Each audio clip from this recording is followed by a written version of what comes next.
देखो principle of biotechnology क्या है, genetic engineering and bio process engineering. ठीक है, फर्स्ट रिकम्बिनेंट डीएनए के बारे में देखो किसने बनाया था, Stanley Cohen and Herbert Boyer ने। और वेक्टर कौन सा यूज हुआ था, प्लाज्मिड ऑफ साल्मोनेला टाइफीम्यूरियम। और होस्ट क्या था, इशर्शिया कोलाई। ठीक है, अब हम बायोटेक में है ना, हम रिकम्बिनेंट डीएनए अपने को बनाना है, तो देखते हैं कैसे बनाना है। ठीक है, और अपने को क्या करना है, देखो सिंपल सी बात है, सिंपल साधारण शब्दों में समझेंगे। देखो ये हमारे पास एक सेल है, ये हमारे पास एक सेल है, और सेल के अंदर क्या है, न्यूक्लियस, और न्यूक्लियस के अंदर पड़ा है अपना डीएनए, है ना। अब ये पूरा अपना जो जेनेटिक मटेरियल है ये उलझा पड़ा हुआ है। ठीक है, अब यहां पे अपना क्या है, जीन ऑफ इंटरेस्ट, ये रेड कलर का जो दिख रहा है ये जीन ऑफ इंटरेस्ट है, मतलब हमें इस जीन से जो प्रोडक्ट मिलता है वो बहुत सारा चाहिए। ठीक है, तो इस चैप्टर में हम यही पढ़ते हैं कि इस जीन का हम इसको निकाले कैसे और उसकी कॉपी कैसे बनाएं, फिर उसका प्रोडक्ट कैसे बनाएं। ठीक है, तो कुल मिला के पहला स्टेप अपने को क्या करना है, ये जीन अपने को यहां से निकालना है। ठीक है, तो इस जीन को इस सेल में से निकालने के लिए सबसे पहला काम क्या करना पड़ेगा, हमें ये सेल वॉल को ब्रेक तोड़ना पड़ेगा। ठीक है, तो अगर ये बैक्टीरिया की सेल वॉल है तो लाइजोजाइम से हम तोड़ लेंगे, अगर ये प्लांट की सेल वॉल है तो सेलुलोज से तोड़ लेंगे, अगर फंगस की सेल वॉल है तो काइटिनेज से तोड़ लेंगे ना। सेलुलोज देखो प्लांट की सेल वॉल में क्या होता है, सेलुलोज, तो सेलुलेज से तोड़ लेंगे। फंगस की सेल वॉल में क्या होता है, काइटिन, तो काइटिनेज से तोड़ लेंगे। सिंपल सी बात है, तो हमने ये सेल वॉल को तोड़ दिया। ठीक है, अब यहां पे हमें क्या है, ये डीएनए, ये जीन, ये अपने को जीन चाहिए ना, एक तरीके से डीएनए का टुकड़ा चाहिए, है ना। तो डीएनए के टुकड़े को निकालते हुए यहाँ पे इंप्योरिटी भी तो होती है, मतलब और भी तो होंगे, खाली डीएनए थोड़ी है, यहाँ पे आरएनए भी होंगे, प्रोटीन भी होंगे, और भी बहुत कुछ होगा, है ना। तो हमें आरएनए, प्रोटीन और बाकी जो भी चीजें हैं हमें उनसे छुटकारा चाहिए। एक तरीके से ये इंप्योरिटी की फॉर्म में है ना, ये मान सकते हो कि डीएनए अपना प्योर फॉर्म है और ये सब इंप्योरिटी है। तो आरएनए को हम हटा देंगे राइबो न्यूक्लियस से, प्रोटीन को हम हटा देंगे प्रोटियोज से, है ना, एक तरीके से इनके डाइजेस्टिंग एंजाइम हो गए। ठीक है, और बाकी के जो भी फालतू का कचरा है इसमें उसको भी हम हटा देंगे। हमें फिर क्या चाहिए, डीएनए चाहिए। अब डीएनए को भी बिल्कुल प्योरीफाइड में करने, देखो इसके बाद फिर क्या करेंगे, चिल्ड इथेनॉल का इस्तेमाल करेंगे, फिर अपने पास बिल्कुल प्योरीफाइड फॉर्म में डीएनए आ जाएगा। ठीक है, अब हमारे पास ये प्योरीफाइड फॉर्म में डीएनए आ चुका है। अब हमें क्या करना है, इसकी क्या करना है, हमें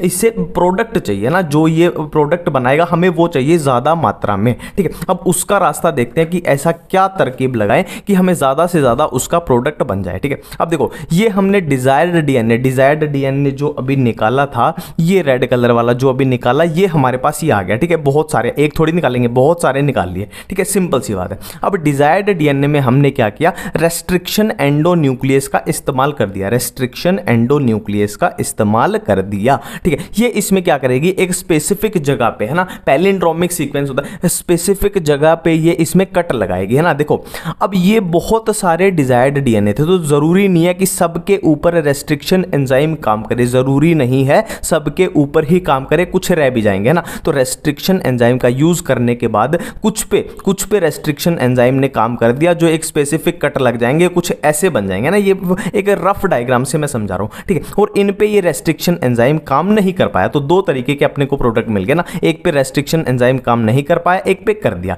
सिंपल सी बात है। ठीक है, अब इन दोनों को सेपरेट कैसे करेंगे, देखो इसमें साइज का डिफरेंस आ गया। देखो यहां इनमें क्या है, कट लग गया, मतलब ये छोटे साइज के हो गए, इनमें ये बिल्कुल ऐसे के ऐसे पड़े हैं, इनमें कोई भी कट नहीं लगा, ये बड़े साइज के। तो इनको साइज के बेस पे हम क्या कर लेंगे, इनको अलग अलग कर लेंगे, सेपरेट कर लेंगे, प्योरीफाई कर लेंगे। किसके हेल्प से, जेल इलेक्ट्रोफोरेसिस। जेल इलेक्ट्रोफोरेसिस में क्या है, हम साइज के बेस पे, इनके साइज के बेस पे इनको सेपरेट कर लेंगे।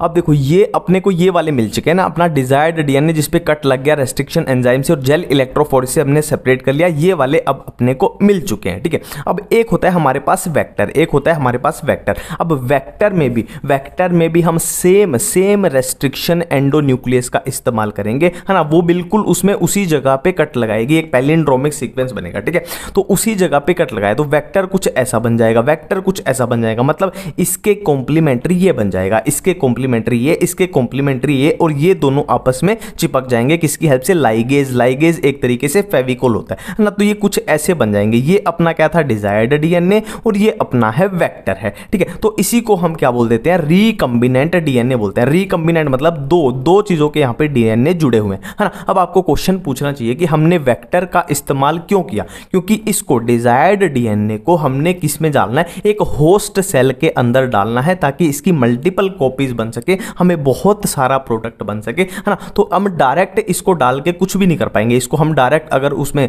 होस्ट सेल में डाल दे तो कुछ भी नहीं बनेगा, ये रेप्लिकेट नहीं कर पाएगा। तो हम इसको एक वेक्टर से जोड़ देते हैं। अब इस वेक्टर को अगर हम होस्ट सेल में डाल दें तो ये वेक्टर क्या है, वेक्टर नॉर्मली क्या यूज होता है, प्लाज्मिड यूज होता है। तो प्लाज्मिड वहां पे रेप्लिकेट कर पाएगा, तो ये वेक्टर जब वहां पे होस्ट सेल में रेप्लिकेट करेगा तो उसके साथ ये वाला भी रेप्लिकेट करेगा, है ना, अपना डिजायर्ड डीएनए भी रेप्लिकेट करेगा। तो इससे जो प्रोडक्ट बनेगा उसका हमें फायदा हो जाएगा ना। ये अपना बेसिक कंसेप्ट था बायोटेक का। अब देखो, हमने रेस्ट्रिक्शन एंडोन्यूक्लियस के बारे में बात की थी, तो उनके बारे में जो भी एनसीईआरटी में दिया हुआ पूरा डिटेल में कर लेते हैं, ठीक है। देखो, न्यूक्लियस क्या होते हैं, न्यूक्लियस क्या होते हैं, जो डीएनए में कट लगाते हैं, बस इतना याद रखना, न्यूक्लियस क्या होते हैं, जो डीएनए में कट लगाते हैं। अब इस डीएनए में दो टाइप का कट लगेगा, एक तो बीच में मतलब एंडो मतलब बीच में, एक एक्सो मतलब बाहर की साइड कट लगेगा। तो बीच में कट लगा तो एंडो न्यूक्लियस और बाहर की साइड लगा एक्सो न्यूक्लियस, ठीक है। अब याद करो रेस्ट्रिक्शन एंडोन्यूक्लियस कहां से आया है, ठीक है। अब देखते हैं रेस्ट्रिक्शन एंजाइम के बारे में अपनी एनसीईआरटी में क्या लिखा हुआ है। देखो, यहां पे बात की गई है, एनसीईआरटी में लिखा हुआ है कि 1963 की बात है, 1963 की बात है। एक बैक्टीरियोफेज ई कोलाई, देखो बैक्टीरियोफेज क्या होता है, ऐसा वायरस जो बैक्टीरिया को इन्फेक्ट करे, तो बैक्टीरियोफेज ई कोलाई को इन्फेक्ट करता है, ठीक है। अब बैक्टीरियोफेज की ई कोलाई में ग्रोथ को रेस्ट्रिक्ट करने के लिए दो एंजाइम प्रेजेंट है, ठीक है। ई कोलाई के अंदर बैक्टीरियोफेज की ग्रोथ को रेस्ट्रिक्ट करने के लिए दो एंजाइम प्रेजेंट है। एक क्या करता है, उनमें से दो एंजाइम में से एक एंजाइम क्या करता है, add methyl group to DNA, और दूसरा एंजाइम क्या करता है, डीएनए को कट करता है, डीएनए को कट करता है। इसको भूल जाओ, वो अपने किसी काम का नहीं है, अपने काम का क्या है, कट दी डीएनए। तो जो एंजाइम डीएनए को कट करता था उसको बोला रेस्ट्रिक्शन एंडोन्यूक्लियस बोला, है ना। एंडोन्यूक्लियस जहां भी आ जाए मतलब सीजर कैंची, और रेस्ट्रिक्शन एंडोन्यूक्लियस मतलब एक स्पेसिफिक सीक्वेंस पे कट लगाएगी। रेस्ट्रिक्शन मतलब एक रेस्ट्रिक्टेड स्पेसिफिक सीक्वेंस पे, है ना। तो ये यहां से इसकी डिस्कवरी हुई थी। अब ये एनसीईआरटी में जो दिया हुआ है ये अपने को याद रखना है। पहली फर्स्ट रेस्ट्रिक्शन एंडोन्यूक्लियस कौन सी थी, हिंद 2, है ना। देखो यहाँ पे कंफ्यूजन, मेरे को कंफ्यूजन होती थी हिंद 2 और इको R1 में कि कौन सी पहली थी कौन सी पहली थी, क्योंकि मेरे को ये R1 दिखता था, 1 मतलब मैं सोचता था थोड़ा इसमें उलझ जाता था। तो इसको ऐसे याद रखना, हम हिंदुस्तानी हैं तो अपने देश को पहले स्थान पे रखेंगे, मतलब फर्स्ट मतलब हिंद 2। और एनसीईआरटी में क्या दिया हुआ है कि रेस्ट्रिक्शन एंजाइम कितनी की डिस्कवरी हो चुकी है, मोर देन 900 रेस्ट्रिक्शन एंजाइम अभी तक डिस्कवर हो चुकी हैं। और ये कहां से मिली है, बैक्टीरिया से मिली है। बैक्टीरिया की कितनी, मोर देन 230 स्ट्रेन से अपने को ये मिली है, सिंपल सी बात है, ठीक है। अब इनकी नेमिंग थोड़ी देख लेते हैं। इको R1 की फुल फॉर्म क्या है, इशर्शिया कोलाई। देखो इशर्शिया को मतलब कोलाई, और ये क्या है RY13, ठीक है। अब R क्या इसमें शो कर रहा है, R एनसीईआरटी में लिखा हुआ है R स्ट्रेन को शो करता है, और जो रोमन नंबर है वो ऑर्डर ऑफ डिस्कवरी को शो करता है, ठीक है। अब इसके बाद हम देखते हैं क्या, जेल इलेक्ट्रोफोरेसिस, है ना। क्या यूज हुई थी, कैसे यूज हुई थी वो हमने देख ली थी कि कहां पे यूज हुई थी, पर इसको देख लेते हैं इसमें होता क्या है, ठीक है। देखो, जेल इलेक्ट्रोफोरेसिस फॉर डीएनए, है ना। हमने क्या की थी, जेल इलेक्ट्रोफोरेसिस की थी फॉर डीएनए। बस आपका काम यहीं पे खत्म, कुछ भी याद नहीं करना, ठीक है। देखो, डीएनए के बारे में एक बात याद रखनी है कि नेगेटिवली चार्ज होता है, जो डीएनए होता है वो नेगेटिवली चार्ज होता है, बस खत्म है। देखो, जेल मतलब जेल, कौन सा जेल, एगारोस जेल। जेल मतलब जेल, कौन सा जेल, एगारोस जेल। अब एगारोस जेल के बारे में एनसीईआरटी में लिखा हुआ है कि ये क्या होता है, नेचुरल पॉलीमर होता है, और कहां से मिलता है, सीवीड से मिलता है। नेचुरल पॉलीमर होता है और सीवीड से मिलता है। जेल मतलब जेल, एगारोस जेल इसमें यूज होगा, सिंपल सी बात है, खत्म, ठीक है। और क्या है, इलेक्ट्रोफोरेसिस। देखो, आप गूगल पे ये वर्ड लिखोगे ना इलेक्ट्रोफोरेसिस, तो इसका मतलब होता है मूवमेंट अंडर इलेक्ट्रिक फील्ड, बस खत्म है। इलेक्ट्रोफोरेसिस का मतलब क्या होता है, मूवमेंट अंडर इलेक्ट्रिक फील्ड। और डीएनए मतलब डीएनए। अब सारी बातें क्लियर हो जाएंगी। देखो, डीएनए की इलेक्ट्रिक फील्ड के अंडर मूवमेंट कहां पे, एक जेल के अंदर। देखो, ये अपना क्या है, देखो ये अपना ग्रे कलर का क्या है, पूरा जेल है, और ये रेड कलर का क्या है, अपना डीएनए है। और इसमें क्या होगी, इलेक्ट्रिक फील्ड के अंदर डीएनए की मूवमेंट होगी, तो इलेक्ट्रोफोरेसिस, जेल इलेक्ट्रोफोरेसिस, सिंपल सी बात है, ठीक है। देखो, होता क्या है, डीएनए कैसा है, नेगेटिवली चार्ज है, और हम यहां पे मान लो लगा देंगे पॉजिटिवली चार्ज। तो नेगेटिवली चार्ज और पॉजिटिवली चार्ज में क्या होगी, अट्रैक्शन होगी, है ना। तो ये ऐसे मूवमेंट होगी। अब सिंपल सी बात है, जो छोटे डीएनए होंगे, जो छोटे डीएनए होंगे वो आगे की तरफ निकल जाएंगे स्मॉल साइज के, और जो बड़े होंगे वो पीछे की तरफ रह जाएंगे। हमने बात की थी ना कि जिनमें कट रेस्ट्रिक्शन एंडो न्यूक्लियस जिनमें कट लगा दी थी वो छोटे साइज के हो गए, मतलब वो आगे की साइड निकल गए। बड़े वाले जिनमें कट नहीं लगे वो पीछे की साइड लगे। तो हमें ये बिल्कुल सेपरेट हो जाएगा, पता लग जाएगा कि किस में कट लगा है किस में नहीं लगा है। छोटे छोटों को हम सेपरेट कर लेंगे। और सेपरेट भी कैसे करते हैं, देखो सेपरेटेड डीएनए जो सेपरेट हो गए वे ऐसे नहीं दिखते कि हम नॉर्मली हमने ऐसे ही डायरेक्ट आंखों से दिख लिया, ऐसे नहीं दिखते। हम उनको क्या करते हैं, इथिडियम ब्रोमाइड से स्टेन करते हैं। हम उनको इथिडियम ब्रोमाइड से स्टेन करते हैं, फिर यूवी लाइट का एक्सपोजर देते हैं, फिर हमें क्या दिखते हैं, ब्राइट ऑरेंज कलर के बैंड दिखते हैं। तो ये थी पूरी जेल इलेक्ट्रोफोरेसिस।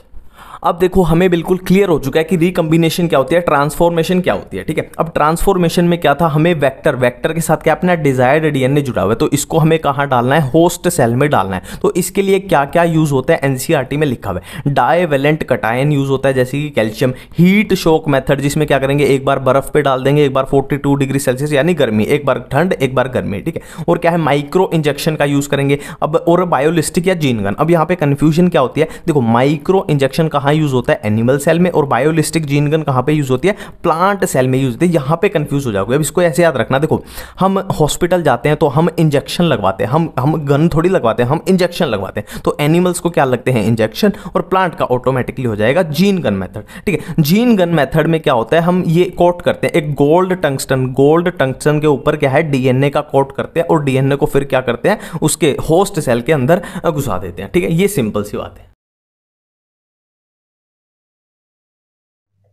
देखो ये हमारा डिजायर्ड डीएनए है जिसकी हमें मल्टीपल कॉपीज चाहिए। तो इसकी मल्टीपल कॉपीज चाहिए तो हम सबसे पहला काम क्या करेंगे, इस डिजायर्ड डीएनए को वेक्टर के साथ जोड़ देंगे। डिजायर्ड डीएनए को वेक्टर के साथ जोड़ देंगे। वेक्टर कौन सा मेनली हम यूज करते हैं, प्लाज्मिड। तो देखो अगर हम इसको इसके साथ जोड़ते हैं तो यहां पे दो पॉसिबिलिटी हमारे पास बनती है, दो पॉसिबिलिटी कि या तो ये डीएनए इसके साथ जुड़ जाएगा, या तो ये डीएनए इसके साथ जुड़ जाएगा या नहीं जुड़ेगा, मतलब वेक्टर ऐसे का ऐसे रह गया, है ना। अगर ये डिजायर्ड डीएनए वेक्टर के साथ जुड़ गया तो उसको हम बोल रहे हैं क्या, रिकॉम्बिनेंट डीएनए, और नहीं जुड़ा तो क्या बोल देंगे, सिंपली नॉन रिकॉम्बिनेंट डीएनए। ये बिल्कुल क्लियर है, ये बिल्कुल क्लियर है। ठीक है, अब देखो ये बहुत सारा मिक्सचर है, हमें इसकी मल्टीपल कॉपीज चाहिए। तो हम क्या करेंगे, इस पूरे मिक्सचर को होस्ट सेल में डालेंगे, है ना। इसकी मल्टीपल कॉपीज चाहिए तो उसको होस्ट सेल में डालेंगे जहां वो कॉपी बनाएगा। अब यहां पे तीन पॉसिबिलिटी बनेगी, इसलिए मैं तीन होस्ट सेल बना रहा हूं। तीन पॉसिबिलिटी बनेंगी यहां पे, देखो या तो ये होस्ट सेल में जाएगा, या ये होस्ट सेल में जाएगा, या इन दोनों में से कोई भी नहीं जाएगा, है ना। दोनों तो जाएंगे नहीं ना, या तो ये जाएगा या ये जाएगा, या इन दोनों में से कोई भी नहीं जाएगा। तो तीनों मैं पॉसिबिलिटी ड्रॉ कर लेता हूं। या तो देखो ये रिकम्बिनेंट वाला गया, या नॉन रिकम्बिनेंट वाला गया, या कोई भी नहीं गया। अब मैं बात करने वाला हूं ट्रांसफॉर्मेंट और नॉन ट्रांसफॉर्मेंट की। देखो यहीं पे कंफ्यूजन होती है। देखो ट्रांसफॉर्मेंट का रिकम्बिनेंट के साथ कोई भी लेना देना नहीं है। ट्रांसफॉर्मेंट का सीधा सीधा लेना है ये प्लाज्मिड, ये वेक्टर के साथ। अगर वेक्टर गया, देखो प्लाज्मिड गया तो वो होगा ट्रांसफॉर्मेंट, अगर प्लाज्मिड गया तो वो होगा ट्रांसफॉर्मेंट, अगर नहीं गया तो होगा नॉन ट्रांसफॉर्मेंट। ठीक है, मैं फिर से रिपीट कर रहा हूं कि रिकम्बिनेंट और ट्रांसफॉर्मेंट का कोई लेन देन नहीं है, यहीं पे कंफ्यूजन होती है। सीधा सीधा प्लाज्मिड को देख लो, प्लाज्मिड जिस सेल में गया वही हो गई ट्रांसफॉर्मेंट, और रिकम्बिनेंट एक अलग चीज है, हमने देख लिया। रिकम्बिनेंट क्या है, डिजायर्ड डीएनए जब वेक्टर के साथ जुड़ जाता है उसको हम बोलते हैं रिकम्बिनेंट, और ट्रांसफॉर्मेंट किसको बोल रहे हैं हमने देख लिया, बिल्कुल, है ना, बिल्कुल क्लियर है। अब देखो एक सेलेक्टेबल मार्कर की कंफ्यूजन होती है, इसको बिल्कुल सिंपल तरीके से समझे। देखो हम बिल्कुल समझ चुके हैं कि ट्रांसफॉर्मेंट क्या होता है, रिकम्बिनेंट क्या होता है। ठीक है, देखो ये ई कोलाई अपनी, ये होस्ट सेल है अपनी, ये क्या है, ई कोलाई है, और ये ई कोलाई का क्या है, डीएनए है, होस्ट सेल का अपना डीएनए होगा। ठीक है, अब ये है ट्रांसफॉर्मेंट। ट्रांसफॉर्मेंट मतलब इसमें रिकम्बिनेंट डीएनए आ चुका है। नॉन ट्रांसफॉर्मेंट मतलब इसमें रिकम्बिनेंट डीएनए अपना नहीं आया। ठीक है, इसका अपना डीएनए इसमें पड़ा है। ठीक है, और यहां पे देखो हमने किया था कि प्लाज्मिड में क्या होती है, एंटीबायोटिक रेजिस्टेंट साइट होती है। ठीक है, प्लाज्मिड में। अब सिंपल सी बात है, जो ई कोलाई नेचुरल कोलाई होता है वो एंटीबायोटिक की वजह से क्या हो जाता है, उसकी डेथ हो जाती है, वो मर जाता है। ठीक है, एंटीबायोटिक की वजह से ई कोलाई खत्म हो जाना चाहिए। बट ट्रांसपोर्ट में क्या हो गया, ट्रांसफॉर्मेंट में क्या आ गया अपना, ये आ गया वेक्टर आ गया। वेक्टर के पास क्या है, एंटीबायोटिक रेजिस्टेंस है, तो इसकी वजह से ये इसकी डेथ नहीं होगी, ये खत्म नहीं होगा। ठीक है, तो इस तरीके से हम पता लगा लेंगे कौन सा ट्रांसफॉर्मेंट है, कौन सा नॉन ट्रांसफॉर्मेंट। ठीक है, ये खत्म हो जाएगा क्योंकि इसके पास एंटीबायोटिक रेजिस्टेंस है ही नहीं। ठीक है, तो इसी के रिलेटेड अब देखो यहां पे एक चीज याद रखना, सेलेक्टेबल मार्कर से हमने क्या पता लगाया, सेलेक्टेबल मार्कर से हमने पता लगाया ट्रांसफॉर्मेंट वर्सेस नॉन ट्रांसफॉर्मेंट। रिकंबिनेंट वाले में कंफ्यूज मत होना, हमें यहां बिल्कुल भी पता नहीं लगा कि रिकंबिनेंट कौन सा है, नॉन रिकंबिनेंट कौन सा है। ठीक है, अब रिकंबिनेंट और नॉन रिकंबिनेंट का पता कैसे लगाएंगे, हम इंसर्शनल एक्टिवेशन से लगाएंगे। इंसर्शनल एक्टिवेशन देखो, अगर नॉन रिकंबिनेंट है मतलब इसमें क्या है, डिजायर्ड डीएनए अपना नहीं जुड़ा, ये पूरा का पूरा वेक्टर है, ये नॉन रिकंबिनेंट है, हम देख चुके क्या होता है। ठीक है, तो इसमें कलर प्रोड्यूस होगा, इसमें कलर प्रोड्यूस होगा है ना, इसमें जीन होता है जो कलर प्रोड्यूस करता है। बट रिकंबिनेंट में क्या हुआ, जो जीन कलर प्रोड्यूस कर रहा था उसको जो डिजायर्ड डीएनए जो जुड़ा जहां पे, उसने उसको डिस्टर्ब कर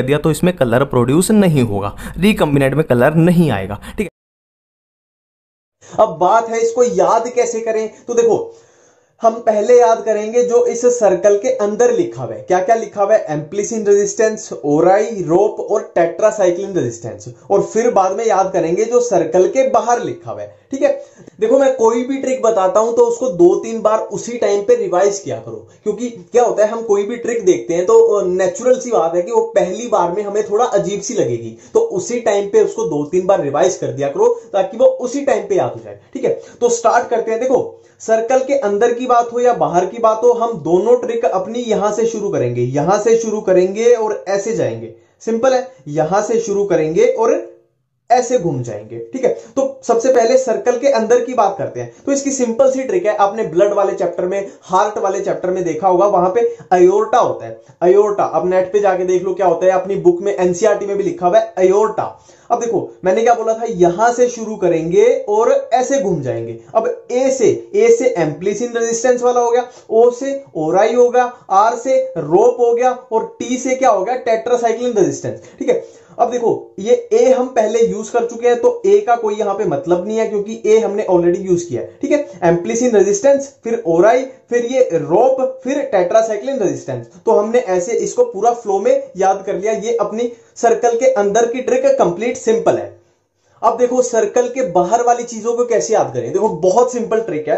एक लड़का है, नीट की तैयारी करता है, लड़के का नाम है पवन। पवन नीट की तैयारी कर रहा है 2 साल से, पर 2 साल से उसका नीट क्लियर ही नहीं हो रहा, मतलब 2 साल की पढ़ाई के बाद भी उसे सिर्फ बीएमएस मिली है। ठीक है, लड़का है पवन 2 साल से नीट की तैयारी कर रहा था, उसे 2 साल की मेहनत के बाद भी सिर्फ बीएमएस मिली। अब इसमें किसका दोष है, पवन का दोष है या किसका, पवन की तो कोई गलती नहीं है क्योंकि वो तो बेचारा 2 साल से पढ़ाई कर रहा है। तो इसमें सिस्टम में कसूर किसका है, दोष किसका है, हिंदुस्तान के एजुकेशन सिस्टम का, कि एमबीबीएस की सीटें कम है और कंपटीशन इतना ज्यादा है। ठीक है, टेंशन मत लो, ये 1 किस में है, 2 किस में है, 3 किस में है, ये भी पूरा ट्रिक में कवर हो जाएगा। तो अपनी ट्रिक को अप्लाई करते हैं। देखो पवन स्टडीज पूरे 2 साल से कर रहा है, सिंपल है, पवन स्टडीज पूरे 2 साल से कर रहा है, पर फिर भी उसको क्या मिली, सिर्फ बीएमएस, उसको एमबीबीएस नहीं मिली। ठीक है, पवन स्टडीज पूरे 2 साल से कर रहा है, उसको फिर भी क्या मिली,